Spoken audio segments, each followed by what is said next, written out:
మన చరిత్రలో 1500 సంవత్సరాలు మాయమైంది ఇప్పుడు మనం చదువుకుంటున్న చరిత్రలో.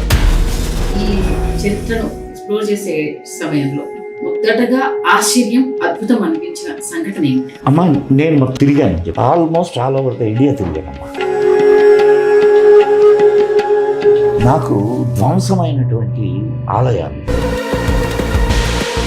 అద్భుతమైన శిల్ప సంపద. ఎన్ని ఆలయాలు ఉన్నాయి ప్రస్తుతము? ధ్వంసమైనవన్నీ మనకు అందుబాటులో ఉంటాయి అమ్మా, అది అకార్డింగ్ టు రికార్డ్స్ 36,000 దేవాలయాలు ధ్వంసమైంది. రామ మందిరం ఒక్కటే పునర్నిర్మాణం జరిగింది.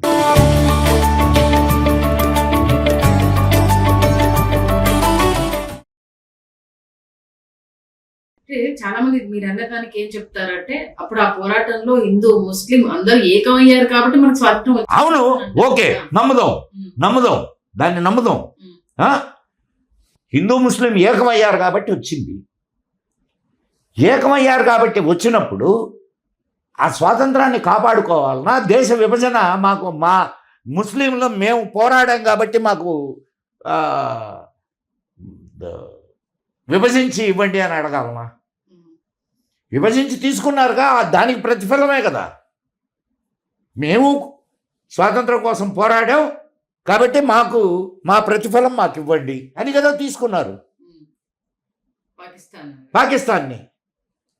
మరి ఇప్పుడు మాట్లాడే అధికారం, హక్కు ఎక్కడుంది వాళ్ళకి? వీళ్ళు ఇక్కడ దానికి తోడు మేము ఆనాడు మా పెద్దలు ఈ దేశం మీద ప్రేమతో ఇక్కడ ఉండిపోయారని చెప్తారు. 1946లో జరిగిన ఎన్నికలు ఇట్స్ ఎ రెఫరెండం ఫర్ భారతదేశాన్ని విభజించాలా వద్దా అనేటటువంటి దీని మీద జరిగిన ఎన్నికలు. పాకిస్తాను భారతదేశంగా విభజించాలనా లేకపోతే కలిసి ఉండాలనా అనే దాని మీద 95% ముస్లింలు, 96% ముస్లింలు విభజించాలని ఓటేశారు. కనీసం 10% మంది విభజించిన తర్వాత అక్కడికి పోవాలా. దీన్ని ఏమనాలా? మళ్ళీ ఇప్పుడు ఏమంటారంటే ఈ దేశం మీద ప్రేమతో అంటారు. మీరు ఒక్కసారి యూట్యూబ్లోకి వెళ్ళి పటేల్ వాయిస్ అని కొట్టండి. సర్దార్ పటేల్ వాయిస్ ఆయన మాట్లాడారు, నేను కాదు. రాత్రి వీళ్ళ మనసులు ఎట్ట మారిపోయినాయి, ఒక్క రాత్రిలోనే వీళ్ళు దేశభక్తులు అయిపోయారా అని చెప్పి సర్దార్ పటేల్ మాట్లాడిన మాటలు ఉన్నాయి, చూడండి మీరు. నేను చెప్తున్నటువంటి మాటలు కాదు, ఇవి చరిత్ర చెప్తున్నటువంటి మాటలు.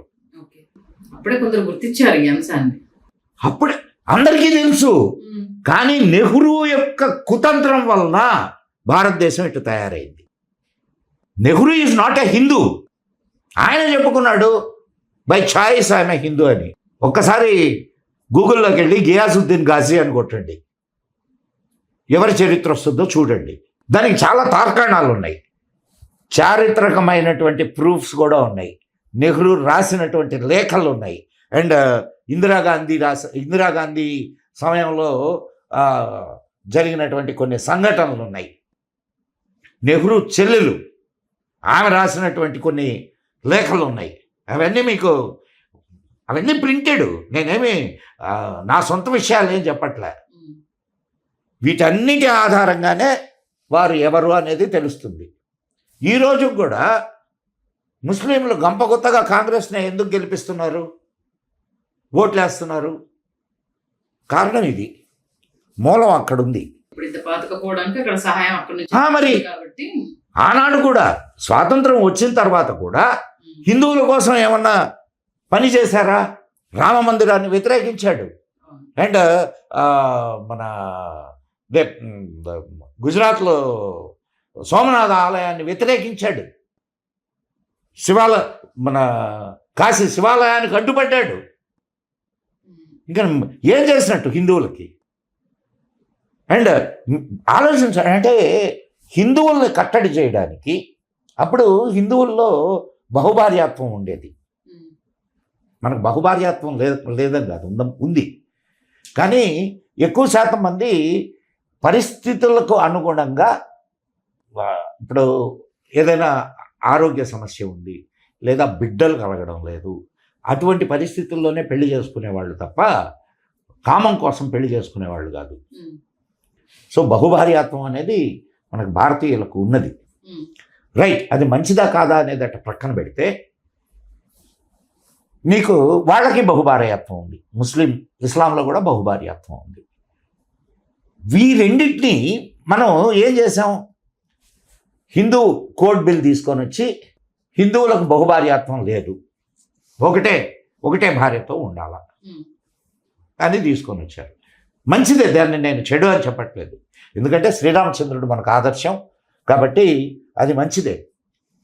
కానీ దానికి తోడు ఒక క్రిమినల్ లాని తీసుకొని వచ్చారు, యూనిఫామ్స్ క్రిమినల్ లా. ముస్లింలు కానీ హిందువులు కానీ క్రిస్టియన్లు కానీ ఎవరైనా సరే లా, క్రిమినల్ లా అందరికీ వర్తిస్తుంది. కానీ యూనిఫామ్ సివిల్ కోడ్ తీసుకురాలేకపోయారు. యూనిఫామ్ సివిల్ కోడ్కు అడ్డుపడ్డాడు. కారణం ఏంది, వాడికి తెలుసు, ఆనాడు నెహ్రూకి తెలుసు వీళ్ళకే బహుభార్యాత్వాన్ని నిషేధించాడు. రైట్, మంచిదే, నేను తప్పని చెప్పట్లే.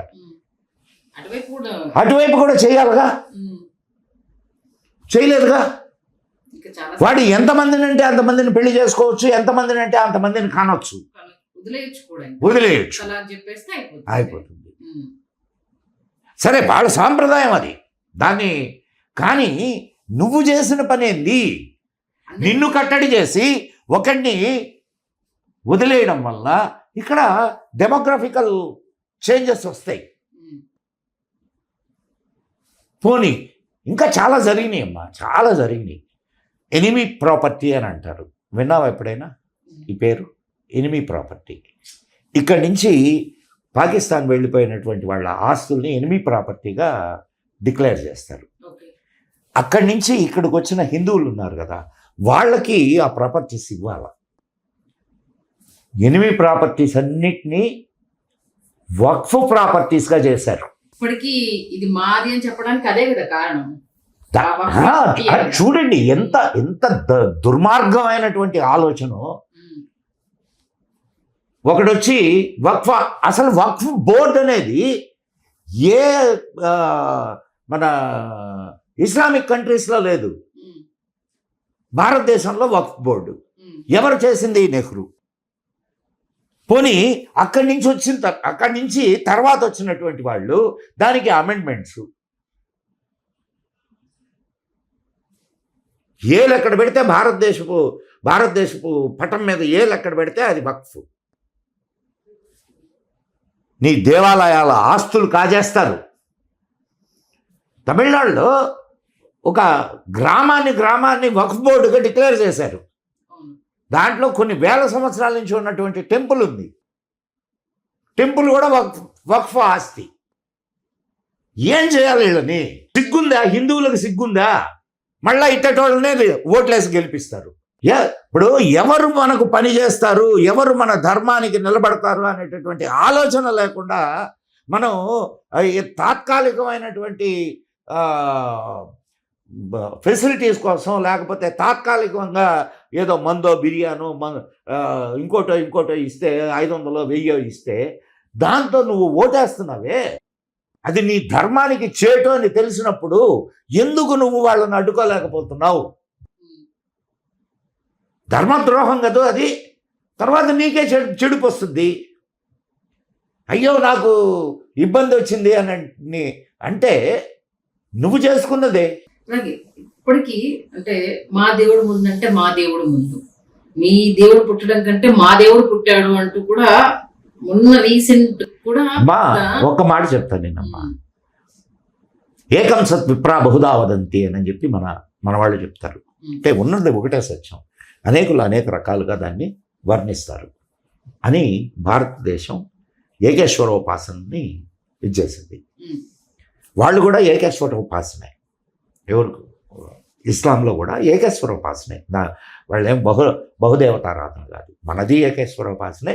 నువ్వు బహుముఖాలుగా కనిపించిన, అనేక మంది దేవతలుగా మనకు కనిపించిన ప్రకృతి శక్తుల్ని మనం ఆరాధిస్తాం దేవతా రూపాల్లో.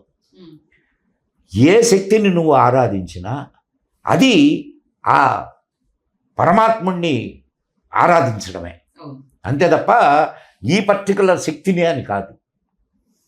అది మన సిద్ధాంతం. వాళ్ళు ఏమంటారంటే మా దేవుడే దేవుడు, మీ దేవుడు దేవుడు కాదు.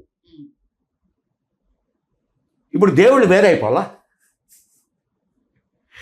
ఇప్పుడు నీ దేవుడు దేవుడే, దేవుడో కాదో నీ that is your belief. We don't question, but you are not supposed to question our god, అంతే కదా. Hour system. ఎస్, అదే హిందువు ఇటువంటి ఆలోచన కానీ ఉంటే ఈ భారతదేశంలో ఒక్క ముస్లిం కానీ ఒక్క క్రిస్టియన్ కానీ బ్రతకగలడా? నువ్వు నా దేవుణ్ణే పూజించాలా, నువ్వు అల్లాను పూజిస్తే సంతాస్తామనంటే ఆలోచించమ్మా. సో హిందువు ఎప్పుడూ సెక్యులరే, కానీ తన మీదకి ఇది వచ్చినప్పుడు ఖచ్చితంగా తిరగబడడానికి సమాధానం చెప్తాడు. ఈ సెక్యులర్ అన్న పదానికి నిజంగా ఖచ్చితంగా నిర్వచనం చెప్పాలంటే ఏం చెప్తారు సార్? అమ్మా, సెక్యులర్ అనే పదాన్ని ఎందుకు తీసుకొని వచ్చారో నేను చెప్తాను. నేనమ్మా, ఫారెన్లో ఈ మిషనరీస్ ఇవి ఉన్నాయి కదా, క్రిస్టియన్ మిషనరీస్, ఇవి పరిపాలన వ్యవస్థ మీద ఎక్కువ ప్రభావం చూపించాయి. అంతేకాకుండా ఆనాటి సైన్స్ ఇన్వేషన్స్ మీద కూడా ఇవి వీళ్ళు రైట్ అంటేనే రైట్, అది వీళ్ళు తప్పంటే తప్పు. అట్లా చాలామంది చచ్చిపోయారు కదా.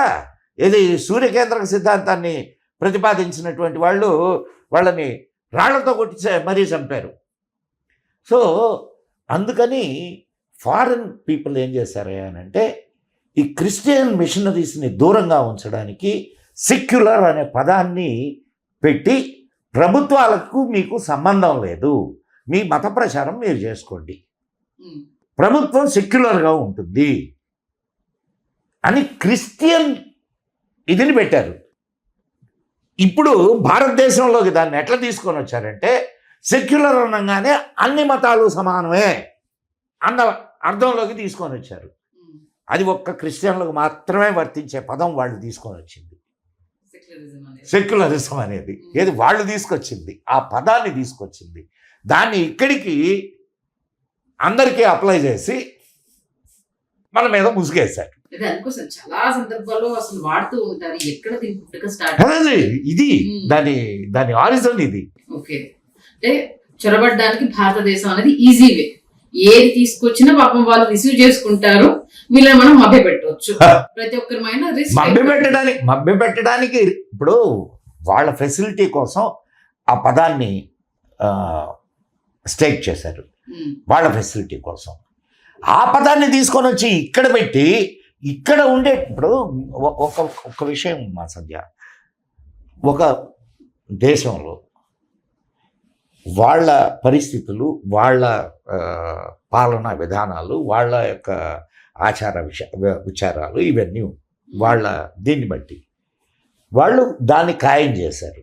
ఆ వర్డ్ని దాన్ని తీసుకొని వచ్చి నువ్వు ఇండియాలో పెట్టి ఇక్కడ అన్ని మతాలు సమానమే అంటే ఎట్లా కుదురుద్ది? ఎట్లా?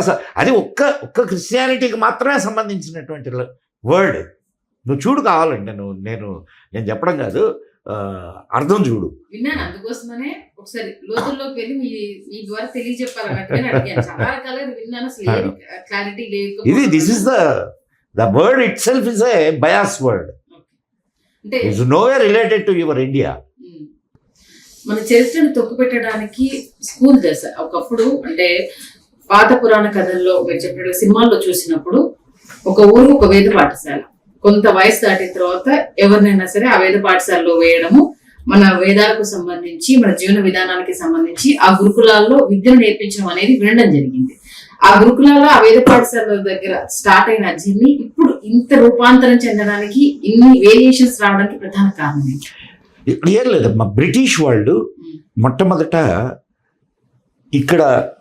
ఇక్కడ దీన్ని పరిపాలించాలి అని అంటే ముందు వీళ్ళని మానసికంగా బానిసల్ని చేయాలి. ఉమ్, కానీ ఇక్కడ ఉన్నటువంటి విద్యా విధానం మానసికంగా స్వతంత్రుల్ని చేసే విద్యా విధానం. గురుకుల విద్యా విధానం ఏదైతే ఉందో మానసికంగా స్వతంత్రంగా చేస్తుంది. అంతేకాకుండా ఇక్కడ ఉన్నటువంటి ఎకనామికల్ సిస్టమ్ ఏదైతే ఉందో అది కూడా మానసికంగా అంటే ఇండివిజువల్ సిస్టమ్ ఇది.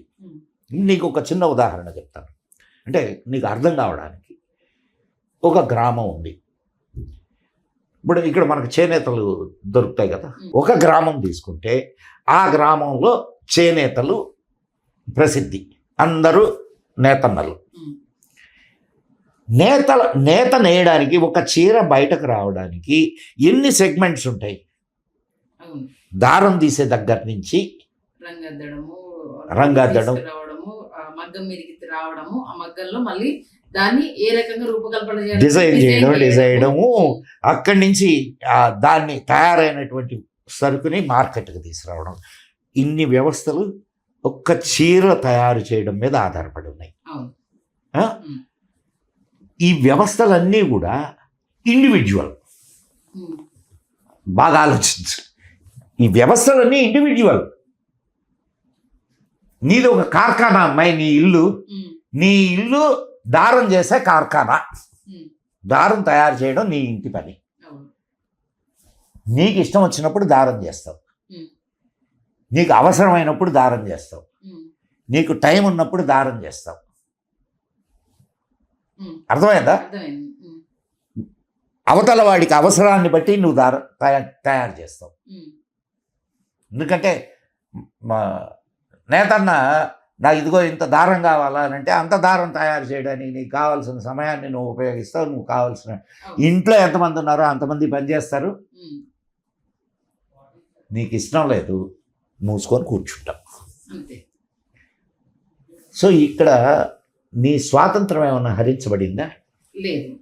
నీకేమన్నా పారామీటర్స్ ఉన్నాయా? లేదు. నీకు స్వతంత్ర జీవనమా కాదా? అవును.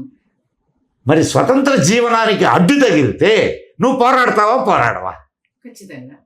దాన్ని గుర్తించారు వాళ్ళు. సో వీళ్ళు అంతా చాలా ఇండివిజువల్ పర్సెప్షన్ ఉన్నవాళ్ళు. వీళ్ళకు చెప్పే విద్య కూడా స్వాతంత్రానికి, అంటే స్వేచ్ఛను ఇచ్చేసేటటువంటి విద్య. సో ఇక్కడ ఉన్నటువంటి ఈ పారిశ్రామిక అంటే ఆర్థిక విధానాన్ని దెబ్బతీయాలా, యాజ్ వెల్ యాజ్ మన గురుకుల విధానాన్ని దెబ్బతీయాలా. దానికని మెకాలే అనేటటువంటి మహానుభావుడు ఒక విద్యా విధానాన్ని తయారు చేసి ఈ దేశం మీదకు రుద్దాడు. 1835. మహానుభావుడు వారు చేసినటువంటి సేవ అంతా ఇంత కాదు. దాన్ని ఇక్కడ ఉన్న సంఘ సంస్కర్తలు అనే ముసుగులో బ్రిటిష్ ఏజెంట్లు ఆ సిస్టమ్ని దేశమంతా అడాప్ట్ చేశారు. దాంతో ఇక్కడున్న గురుకులాలు దెబ్బతిన్నాయి, విద్యా వ్యవస్థ దెబ్బతిన్నది, స్వేచ్ఛ జీవితం దెబ్బతిన్నది, ఆర్థిక విధానం దెబ్బతిన్నది, బానిస మనస్తత్వం అలవాటైంది. దీంతో ఇంకా మనం ఆ బానిస మనస్తత్వంతోనే ఆలోచిస్తున్నాం. ఇంకోటి ఏంటంటే మన చరిత్ర గురించి ఇప్పుడు రకరకాల ఇన్నోవేషన్స్ వస్తున్నాయి. అంటే మేము అది కనిపెట్టాము, ఇది కనిపెట్టాము అనేసి అంటూ రాకెట్లు పంపిస్తున్నాము, సైన్స్ మేమే కనిపెట్టామని చెప్పుకునే వాళ్ళకి అది పిచ్చుకుంకలు, ఇది మీరు కనిపెట్టింది కాదా, మా పురాణాల్లోనే ఉంది అంటూ కూడా మనం ఇప్పుడు వల్లవేస్తున్నాం. మనం అట్లా అంటే ఇప్పుడు కనిపెట్టిన గొప్ప విషయాలు మనం సైన్స్ అట్లా చెప్పడానికి లేదు. ఈనాడు ఉన్నది సైన్సే. అయితే ప్రతిదానికి నిన్ను నువ్వు ఇది చేసుకోవడం కూడా కరెక్ట్ కాదు. భారతదేశంలో అత్యద్భుతమైనటువంటి సాంకేతిక విప్లవం ఉండింది. కానీ అసలు ఏం లేదు అని చెప్పడానికి లేదు, అన్నీ ఉన్నాయని చెప్పడానికి లేదు. నీ దేశం ఈ ప్రపంచానికి అందించగలిగినంత అందించింది. అర్థమైందా? సో ఈనాడు ఉన్నాయి, ఆనాడు ఉన్నాయి. ఆనాడు ఎలా ఉన్నాయి, ఏంటి పరిస్థితి అనేది నీకు తెలియకపోవచ్చు. అంతే కదా. ఎందుకు నువ్వు దాని మీద పరిశోధన ఏం చేయలేదు. పరిశోధన చేసి ఈనాడు ఏం లేవు అని చెప్పి నువ్వు డిక్లేర్ చేస్తే, అంటే ఆనాడు ఏం లేవు ఈనాడే ఉన్నాయని డిక్లేర్ చేస్తే అప్పుడు ఒప్పుకుంటాం. నీ శాస్త్రాల మీద నువ్వు పరిశోధన చేయలా, నీకు ఉన్నాయో లేదో తెలియదు. నేను ఉన్నాయని అంటున్నాను కాబట్టి నువ్వు నమ్మాల్సిందే అంతే. లేదో అని చెప్పడానికి నువ్వు పరిశోధన చేసి లేదని చెప్పు, అంతే కదమ్మా. ఇప్పుడు భగవంతుడి గురించి అతి జుచ్చదమైన చర్చ నడుస్తుంది గురువుగా. ఒకటి ఏంటంటే మీలో మీకే మీ భగవంతుడి మీద స్పష్టత లేదు. ముక్కోడి దేవతలు అంటారు, వైష్ణవు గొప్ప అంటారు, శివుడు గొప్ప అంటారు. మీలో మీకు క్లారిటీ లేదు. మీరు ఎవరు చెప్పారు? మాలో మాకు క్లారిటీ లేదని ఎవరు చెప్పారు? మాకు వీఆర్ 100% క్లియర్. We are 100% clear. దేవుడు ఒక్కడే. నువ్వు వాడిని ఏ పేరుతో అయినా పిలు. రుచీనాం వైచిత్యాదృజు కుటిల నానాపదజుషాం నృణామేకో గమ్యస్వమసి పయసామర్ణ వైవా అని పుష్పదంతుడి శివమహిమ్న స్తోత్రం చెప్తుంది. అంటే అనేక రకాలుగా నదులు వక్రాలుగా కనిపించినా అవక్రాలుగా కనిపించినా చివరికి ఎలాగైతే సాగరాన్ని చేరతాయో, నువ్వు ఎలా భగవంతుణ్ణి పూజించినా చివరకు చేరుకునేటటువంటి తత్వము ఒక్కటే అని మన శాస్త్రాలు చెప్తున్నాయి. నువ్వు శివాలయానికి వెళ్ళావు, వైష్ణవాలయానికి వెళ్ళావు, శక్తి ఆలయానికి వెళ్ళావు, లేకపోతే గణపతి ఆలయానికి వెళ్ళావు, నువ్వు ఏ ఆలయానికైనా వెళ్ళు. నీకు అష్టోత్తరాలు సహస్రనామాలు ఉన్నాయా? ఎప్పుడైనా అష్టోత్తరము చేశారా? ప్రతి దేవతకు సంబంధించిన అష్టోత్తరంలో ఒక పదం కామన్గా కనిపిస్తుంది. ఏందో తెలుసా? విశ్వరూపాయై నమః. అంటే నువ్వు అక్కడ రాయిని ఆరాధిస్తున్నావా, ఆ రూపాన్ని ఆరాధిస్తున్నావా, లేకపోతే ఆ రూపము, ఆ రాయి, ఆ శక్తి వెనుక ఉన్నటువంటి మెథడ్ని, సిస్టమ్ని నువ్వు ఆరాధిస్తున్నట్ట? దేన్ని ఆరాధిస్తున్నట్టు? నువ్వు శివుడి దగ్గరికి పోయినా విశ్వరూపాయ వై నమః అని అంటున్నావు. శివుడి దగ్గరికి వెళ్ళినా, విష్ణువు దగ్గరికి వెళ్ళినా, శక్తి దగ్గరికి వెళ్ళినా, ఎక్కడికి వెళ్ళినా ఈ మంత్రాన్ని చెప్తున్నావు. దాని అర్థం ఏంటి? ఉన్నది ఒక్కటే. నీకు ఇందాకనే చెప్పాను, ఏకం సత్ విప్రా బహుదా వదంతి. అంతేకాదు, ఇంకా ఇవన్నీ తెలుసుకుంటే నువ్వు కూడా భగవంతుడివే అని చెప్తుంది. అహం బ్రహ్మాస్మి, నేనే బ్రహ్మని. ఎట్లా ఎట్లా ఎట్లా నువ్వు బ్రహ్మమవుతావు? ఎట్లా నువ్వు విశ్వశక్తి అవుతావు? ఎట్లా నువ్వు ఈ విశ్వాన్నంతా చూపించేటటువంటి, ఈ విశ్వమంతా నిండి ఉన్నటువంటి భగవంతుడివి నువ్వెట్టవుతావు? Because you are also one of the manifestation of God కదా. నువ్వు ఆయన మేనిఫెస్టేషన్ అయినప్పుడు ఆయన వేరు, నువ్వు వేరు ఎట్లవుతావు? ఆత్మవత్ సర్వభూతాని అని చెప్తారు. ఆత్మవత్ సర్వభూతాని అని చెప్తారు. ఆ సర్వభూతాల్లో నువ్వు కూడా ఉన్నావుగా. నీలో కూడా ఆ పరమాత్మ తత్వము విరాజమానమై ఉందిగా. మరి అటువంటప్పుడు ఆ పరమాత్మ తత్వానివే నువ్వు అయినప్పుడు నువ్వు పరమాత్మ ఎందుకు కాదు? అయితే మాయా అనేది కప్పి ఉంది కాబట్టి నిన్ను నువ్వు తెలుసుకోలేక, నీ యొక్క శక్తిని నువ్వు తెలుసుకోలేక, నీ యొక్క అస్తిత్వాన్ని నువ్వు తెలుసుకోలేక నువ్వు ఇప్పుడు అంతా తిరుగుతున్నావు. తెలుసుకున్న నాడు నువ్వే దేవుడివి.